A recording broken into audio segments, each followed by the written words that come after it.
like I mentioned before, flying was always a part of my life. I ate, dreamt, slept about aviation. I literally was the kid that had every toy that you could buy from Toys R Us hanging from the ceilings in my room, and the posters, and I collected all the models, and I wanted to be a helicopter pilot. And another really cool experience in my life is when I had the opportunity to solo for the first time.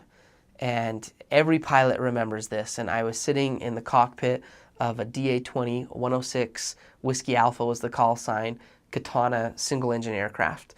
And it was one of the just the coolest experiences, because I'm sitting there on the taxiway, I'm rolling down, and I've got my hand on the throttle.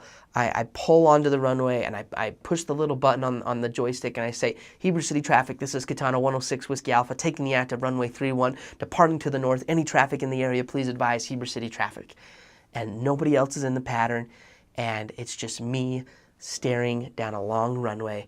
And then all of a sudden, the theme song for Top Gun starts rolling through my head, and I push the throttle all the way forward, and I start moving slow, quick, faster, going 20 miles an hour, 30, 40, 50, 60. All of a sudden, the back wheels start to get light. The top wheel lifts off as I gently pull back on the stick, and before I know it, I'm flying with the birds.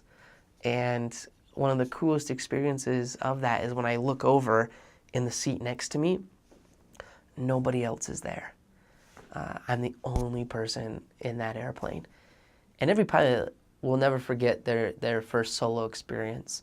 But every pilot knows on their first solo experience that when those wheels come off the ground, you're left with two options. You're either going to land or you're going to crash. And it was just a very surreal, serious, but just exciting moment. And I remember I went around the traffic pattern, and I had to do 3 landings. And so my first landing, I actually bounced the airplane, so it bounced and bounced and bounced. And then I throttled again, and I took off again. And my mom and my dad and my Uncle Brent and my grandpa were out at the airport on the side of just sitting by the actual runway. And they were filming me and recording me, and that was just an experience that was just so fun. And to fly and to look down there and to see my mom and my dad, and then my heroes, Uncle Brent and my grandpa, who were aviators and loved aviation as well. And it was just so exciting. I remember I landed, and another pilot knew that I was soloing, and he was a pilot that was in the traffic pattern as well. And he, over the intercom, he said, "Welcome. The world of aviation welcomes the world's newest pilot." And he said, "Welcome to the greatest industry in the world." And I just remember that day was so exciting, and I landed, and I was alive. I didn't wreck the airplane, and it was a day I'll never forget.